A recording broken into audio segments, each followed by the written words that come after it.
दुनिया भर में कुछ ही ऐतिहासिक संरचनाएं हैं जो पौराणिक और ऐतिहासिक सिद्धांतों को एक साथ जोड़ती हैं। ऐसा ही एक निर्माण है राम सेतु, जिसे एडम्स ब्रिज के नाम से भी जाना जाता है।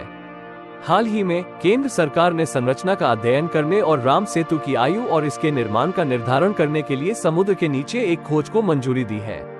यह अध्ययन ये समझने में भी मदद करेगा कि क्या ये संरचना रामायण काल जितनी पुरानी है। साथ ही राम सेतु को राष्ट्रीय स्मारक बनाने की मांग की जा रही है, हालांकि मामला विचाराधीन है। इसके साथ ही यह जानना और दिलचस्प हो जाता है कि क्या भारतीय पौराणिक कथाओं को आधुनिक समय की संरचनाओं से जोड़ने की संभावनाएं हैं। राम सेतु पुल तमिलनाडु, भारत में पंबन द्वीप या रामेश्वरम द्वीप और श्रीलंका में मन्नार द्वीप के बीच प्राकृतिक खनिज शोलों की एक श्रृंखला है। पुल का हिंदू पौराणिक कथाओं के अनुसार बहुत महत्व है और रामायण में इसका उल्लेख है। राम सेतु पुल की आयु निर्धारित करने के लिए अध्ययन के रूप में इसकी संरचना ने वैज्ञानिकों को भी चकित कर दिया है। राम सेतु या आदम का पुल एक पुल के समान एक संरचना है जो तमिलनाडु में पंबन द्वीप को श्रीलंका के मन्नार द्वीप से जोड़ता है। पुल की कुल लंबाई करीब 50 किलोमीटर है। एडम ब्रिज भी मन्नार की खाड़ी को पाक जलदिमरू मध्य से अलग करता है। रेत के कुछ तट सूखे हैं। इस संरचना के चारों ओर का समुद्र बहुत उथला है, जिसकी गहराई 3 फीट से लेकर 30 फीट तक है। कई वैज्ञानिक रिपोर्टों के अनुसार पुल 1480 तक पूरी तरह से समुद्र तल से ऊपर था, लेकिन इस क्षेत्र में आने वाले एक चक्रवात से क्षतिग्रस्त हो गया था। 15वीं शताब्दी तक राम सेतु की दूरी पैदल चलकर पार की जा सकती थी, जब तक कि चैनल गहरा नहीं हो जाता। ये साबित करने के लिए भूगर्भीय साक्ष्य है कि पुल पहले भारत और श्रीलंका के बीच एक भूमि संबंध था। ऐसे अध्ययन हैं जो बताते हैं कि पुल चूना पत्थर से बना है और प्रवाल भित्तियों का एक रैखिक क्रम है। इस बात के भी प्रमाण है कि यह रामेश्वरम में बिखरी हुई तैरती चट्टानों से बना है और ऐसे सिद्धांत हैं जो मानते हैं कि ज्वालामुखी चट्टानें पानी पर तैरती है। पंबन द्वीप तक 2 किलोमीटर लंबे पंबन ब्रिज द्वारा भारतीय मुख्य भूमि से पहुंचा जा सकता है। चूंकि कोरल रीफ के पास समुद्र का पानी बहुत उथला है, इसलिए जहाजों का नेविगेशन असंभव है, जिसके कारण जहाजों को श्रीलंका तक पहुंचने के लिए गोल चक्कर वाले रास्ते अपनाने पड़ते हैं। श्रीलंका में पंबन द्वीप से मन्नार द्वीप तक एक शॉर्टकट मार्ग प्रदान करने के लिए सेतु समुद्रम परियोजना प्रस्तावित की गई थी। हालांकि पर्यावरणविदों का कहना है कि परियोजना प्राकृतिक चट्टानों को नष्ट कर सकती है, जो हजारों सालों से अस्तित्व में थी। यद्यपि सेतु समुद्रम परियोजना को पंबन दर्रे को गहरा करके क्रियान्वित करने की योजना थी, ताकि राम सेतु को भी संरक्षित किया जा सके। परियोजना अभी भी ठप पड़ी है। समुद्र विज्ञान अनुसंधान से पता चलता है कि पुल 7000 साल पुराना है। यह मन्नार द्वीप और धनुषकोडी के पास समुद्र तटों की कार्बन डेटिंग से मेल खाता है। राम सेतु के बारे में सच्चाई साबित करने वाले एक सिद्धांत के अनुसार पाक जलदिमरू मध्य और मन्नार की खाड़ी कावेरी नदी बेसिन का हिस्सा थे। विवर्तनिक बदलावों के कारण राम सेतु पुल सहित क्षेत्र की रूपरेखा का निर्माण हुआ और इन भू आकृतियों के आकार के परिणामस्वरूप प्रवाल वृद्धि हुई। भारतीय अंतरिक्ष अनुसंधान संगठन इसरो के अंतरिक्ष उपयोग केंद्र के समुद्री और जल संसाधन समूह के अनुसार राम सेतु पुल में 103 छोटे पैच रीफ शामिल हैं। पुल पानी में डूबा हुआ है। ये लगभग 100 मीटर चौड़ा और 10 मीटर गहराई तक है। 1823 में सर आर्थर कॉटन ने पंबन चैनल का सर्वेक्षण किया, जो भारतीय मुख्य भूमि को रामेश्वरम द्वीप से विभाजित करता है और राम सेतु पुल की पहली कड़ी बनाता है। भूवैज्ञानिक साक्ष्य के अनुसार वर्षों पहले एक भूमि कनेक्शन ने इसे छिपा दिया था। रामनाथ स्वामी मंदिर के कुछ अभिलेखों के अनुसार 1480 में हिंसक तूफानों ने पुल को क्षतिग्रस्त कर दिया। कॉटन ने सुझाव दिया कि जहाजों के आने जाने के लिए चैनल को खोदा जाना चाहिए, लेकिन कोई कार्रवाई नहीं की गई। हालांकि 1828 में मेजर सिम ने विस्फोट से कुछ चट्टानों को हटाने का निर्देश दिया। 1837 में राम सेतु पुल का एक विस्तृत समुद्री सर्वेक्षण किया गया था और अगले वर्ष मार्ग को खोदने के लिए संचालन की सिफारिश की गई थी। इन प्रयासों के बावजूद हल्के ड्राफ्ट वाले जहाजों को छोड़कर मार्ग को आने जाने लायक नहीं बनाया जा सका।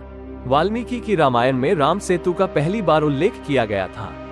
माना जाता है कि राम सेतु पुल नल के निर्देश पर भगवान राम की वानर सेना द्वारा बनाया गया था, जिस पर भगवान राम अपनी पत्नी सीता को बचाने के लिए लंका पहुंचे थे।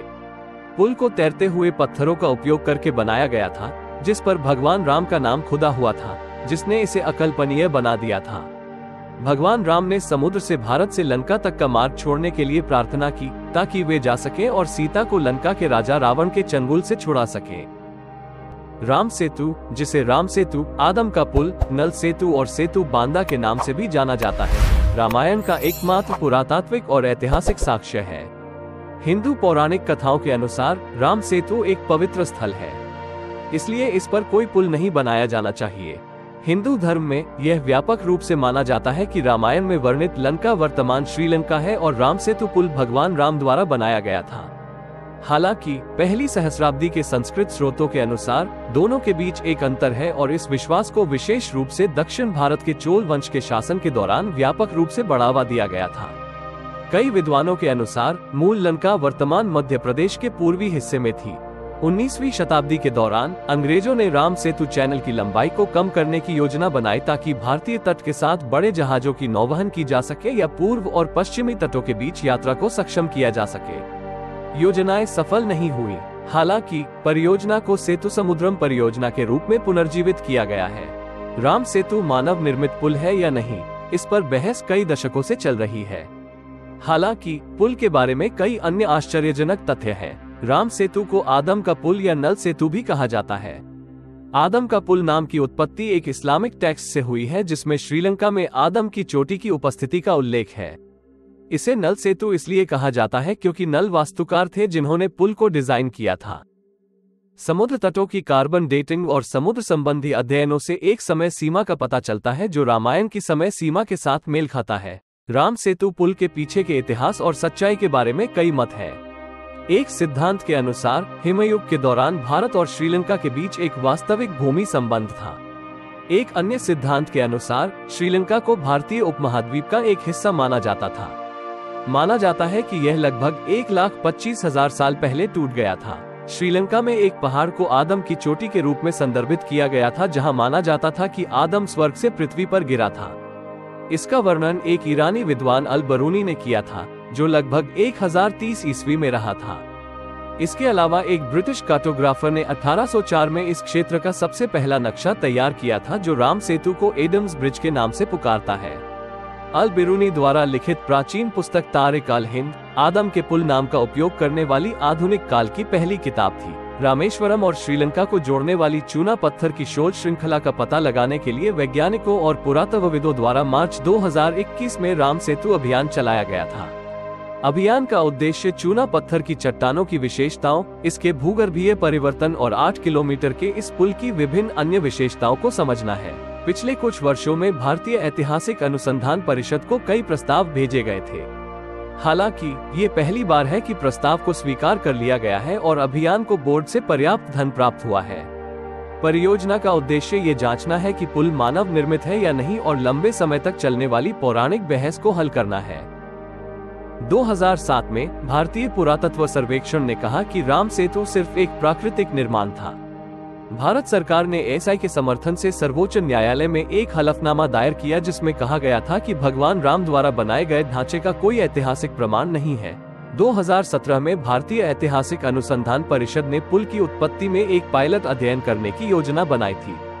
बाद में योजना ठंडे बस्ते में डाल दी गई।